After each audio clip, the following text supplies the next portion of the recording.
Prince Harry has filed a second lawsuit against the government and the Metropolitan Police over the decision to downgrade his security when he visits the UK.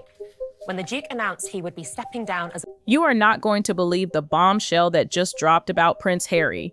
If you've been following the Sussex roller coaster, you already know it's never short on drama, but this takes things to a whole new level. Here's the scoop. Prince Harry, the Duke of Sussex himself, tried to push through not one but two big requests from the UK government as he prepared for his return to Britain for the WellChild Awards on September 8th, 2025. In the response, a flat-out rejection. Prime Minister Keir Starmer shut him down completely, blocked, denied, every single demand tossed aside. The Home Office decided they would no longer offer that level of protection. Royal Security have access to UK intelligence, which is also shared with the police. Harry wants to be able to pay for royal protection, claiming that the UK is too dangerous. And let's be clear, this wasn't just a gentle slap on the wrist. It was a public humiliation, a brutal reminder that walking away from royal duties comes with consequences, no matter how famous you think you are. Now let's break it down. First, Harry went straight to the government with a bold request. A loan. Yes, you heard that right, a loan. He allegedly wanted the UK government to foot the bill for his expenses tied to this big return trip for the WellChild Awards. Should Prince Harry be allowed to pay for police protection? And is he wrong to sue again? Henry, what's your take on this? I do not feel he is wrong, and I think he should be allowed to pay for police protection. Some might shrug and say, well, he's a royal, why not? But here's the problem. Since stepping back in 2020, Harry and Meghan have been living it up in the US, pursuing media deals, high-profile ventures, and building investments. Despite all of that, Harry still thought it was reasonable to ask the British government to bankroll his trip back home. And Prime Minister Starmer, he stood firm and shut it down. This wasn't just a rejection. It was a bold statement to the public that royal fame doesn't equal automatic access to taxpayer money. Now pause for a second and picture the optics. Prince Harry, living a multi-million-dollar lifestyle in California, still asking for a government loan to cover his trip. The second stage of the legal action is really linked with the first. I mean, he's upset, one, with the decision to say, no, you cannot pay for police protection, but he's also concerned about the transparency, the mechanism, the process by which they arrived at the decision. Harry and Meghan have signed massive streaming deals, cashed in with best-selling books, and launched their own production companies. Yet somehow he still felt justified in asking the UK government for a loan to cover a quick trip home for a charity event. That's not just bold, it's tone-deaf on a whole new level. And Starmer's refusal wasn't only about money, it was loaded with symbolism. The Prime Minister sent a clear signal: royal titles and celebrity status don't equal entitlement. It was a sharp reality check, and in today's social media world, that message spread like wildfire. The public purse is not a personal ATM for ex-royals or global celebrities. But here's the kicker. That wasn't Harry's only request. The Executive Committee for the Protection of Royalty and Public Figures, and he believed that they were not told he was prepared to pay for it. And I think he feels that if they did know that he was prepared to pay for it and it wasn't going to land on the taxpayer like us. Oh, Harry didn't stop at asking for money. He also demanded special security arrangements for his trip. And once again, Prime Minister Starmer flat out said no. Now you might think, well, isn't there a safety concern? Sure, but here's where it gets interesting. Harry has had multiple security protocols over the years because of his royal past. But since stepping away from official duties, he's been trying to use that old status as leverage, pushing for more protection than the system allows. And this time, the government drew a hard line. The Home Office under Starmer made it crystal clear. Security will stay exactly as it is. No extras, no upgrades, no VIP treatment. I think you're absolutely What mental, about Henry. what I just said is wrong? You're absolutely mental. Facts don't care about your feelings. Harry. So Turning Point UK. Yes. Prince Harry is not the most famous person in the world. He's also not the most notable person in the world. There are plenty of people who have death threats who are more sought after to be taken out. In other words, Harry just got a brutal reminder that stepping away from the royal fold comes with hard limits. Think about it. The Duke, who's built his entire image around being constantly under threat and in need of protection, is suddenly finding that his status no longer buys him special treatment. This is the same man who has gone public time and again, complaining about security restrictions on his visits. Yet, now the UK government is standing firm, saying you're no longer a working royal. You get the standard setup like everyone else. And the implications are massive. This doesn't just hit Harry on a personal level. It shakes public perception too. He's no longer untouchable. He's no longer exempt. And for a man who has spent years pushing a narrative of exceptionalism, this is nothing short of a stinging humiliation. He'd be able to come over here. He quit the royal family, so now he wants to come back over here and pay for our police. Here's the thing. He's not claiming to be the most famous person in the world. To be fair to him, which I don't really do. That being said, I understand his concerns, but the point is, one, this actually sets a new precedent, which we're actually not prepared to do. Now, let's dive into the historical context, because to understand this latest clash, you need to see the bigger picture. Ever since stepping back from royal duties in 2020, Harry and Meghan have been locked in an ongoing battle over security and official support from the UK government. There have been lawsuits, court hearings, and very public disputes, each one fueling the controversy. Most recently, Harry even tried to overturn earlier rulings in court to secure more protection. But once again, the decision went against him, confirming that former working royals are not automatically entitled to boosted security or government funding. And secondly, it's not just the fact that he can pay for the security. I don't think that's the issue. It's the kind of information, sensitive information that will be his security that he pays for will have access to. They need it. No, but this is the thing. That's not the point.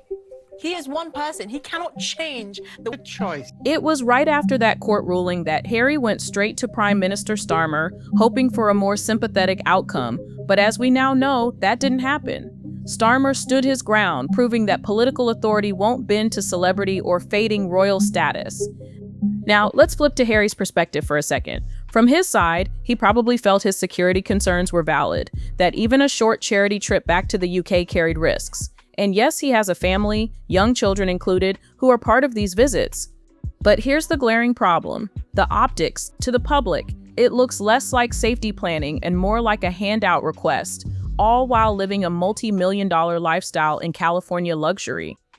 And live in California. They're making lots of money out of Netflix. Exactly. Aren't they? He and his wife. Yeah. They can afford to have their own security company. Yeah. Like all other big I think the famous argument is the people security have. company won't have access to certain intelligence But here's the and thing. weapons. Scotland Yard shared information. Weapons. Scotland Yard shared information with Katie Price. This is exactly the kind of contradiction that fuels public scrutiny. People start questioning Harry's priorities, his motives, and that ever-present cloud of entitlement that seems to follow him wherever he goes. And what's really fascinating here is the reaction both from the media and the public. Headlines are already branding this as a humiliation for Harry, while social media is buzzing with endless commentary. Some voices insist he's just trying to protect his family and attend a charity event responsibly. But others see it as textbook Sussex behavior, where public sympathy is leveraged and private wealth is ignored in the pursuit of comfort. And let's be brutally honest, the optics couldn't be worse. There is a serious threat that Scotland Yard takes so seriously they think he's in danger. They would inform his security. Well, that's a fair point. Yeah, there is no But reason. I think the reason why he's doing this is he thinks it's personal. He thinks they're having a go at him. And I think he's wounded from the way in which he was treated by Buckingham Palace, or these courtiers, these people who whisper. A man with millions in the bank asking for a government loan and special security for a charity event. It's the kind of headline that sticks, and it spreads like wildfire. But now think about the collateral damage, the WellChild Awards themselves. This event is supposed to be a powerful platform honoring seriously ill children and their devoted caregivers. As patron, Harry's role is to shine a spotlight on their stories and bring awareness to their struggles. But thanks to this controversy, the spotlight has shifted completely, from the children's courage to the Duke's demands. Instead of celebrating the heart of the awards, the public and the media are locked onto Harry's requests and the Prime Minister's rejection. And that's the real tragedy. It undermines the entire purpose of the event. The attention that should be fueling inspiring stories is instead fueling headlines about Harry's entitlement. try and destroy his reputation and Meghan's reputation. They don't I need think to that's try. why he's like a wounded beast lashing out. Exactly. He's a little boy. I know. Come on. He's a fetus. I know. He And- ran away, and now he's No, sulking. he left for his mental health, for his sanity, and the protection of his wife. Then don't Jenny, return. he was born into this. He didn't choose this life. He can go as far. Let's not overlook the political weight of this moment. Starmer's refusal wasn't just about one man, it was about precedent and accountability. If the government had granted Harry's demands, it would have set the stage for every high-profile figure to start demanding special treatment, waving fame or old titles as leverage. By holding his ground, Starmer made a statement. Public resources and security aren't toys to be bent for royal preference. They're bound by rules, and that kind of firm leadership always sparks debate. Supporters are praising it as fair and responsible, while government critics argue it's overly rigid. Either way, it marks a turning point in Harry's public story, and it's playing out in real time. To recap, Harry asked for a government loan, pushed for enhanced security, and got slammed with a double denial. For the Duke, Starmer's iron refusal is nothing short of a humiliating reality check. As far as the public are concerned, he's still a member of the royal If family. he comes back and does the job, But fair enough. Then maybe the taxpayers should be helping out. But he doesn't come back But and the do real the question job. This entire episode proves one thing: stepping away from royal duties comes with consequences. Fame and family history can't override government authority, and public resources are not Harry's to command. And here's the irony: it's all unfolding just days before he's due to attend a charity event meant to uplift others. A man devoted to philanthropy is now caught in a firestorm over his own privileges, making headlines that overshadow the very cause he claims to champion. And let's be clear, this is only the opening act. We haven't even touched on Harry's public statements, the media's reaction, or the fury from fans and critics alike.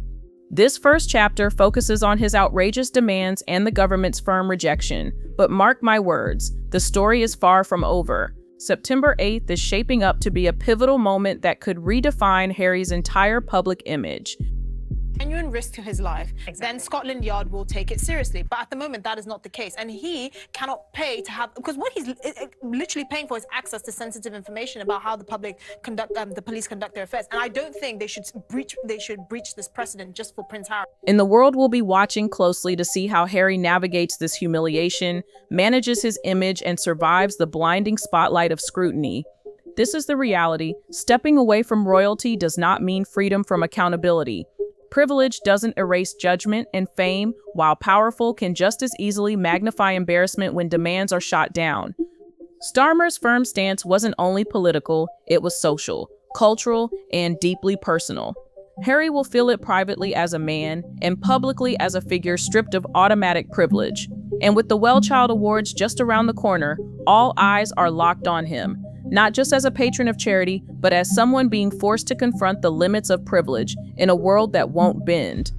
Meanwhile, the media has been relentless. Headlines are calling this a humiliation, zooming in not only on the blocked request, but on the bigger picture. The pattern outlet after outlet is pointing out that this isn't the first time Harry has clashed with the government over security and perks. It's becoming a recurring theme.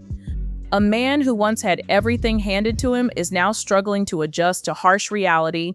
And let's be real, it's painful to watch someone so privileged get a firm no from authority. From an influencer's lens, it's like the universe just handed Harry a brutal reality check, one he couldn't spin, edit, or Photoshop away.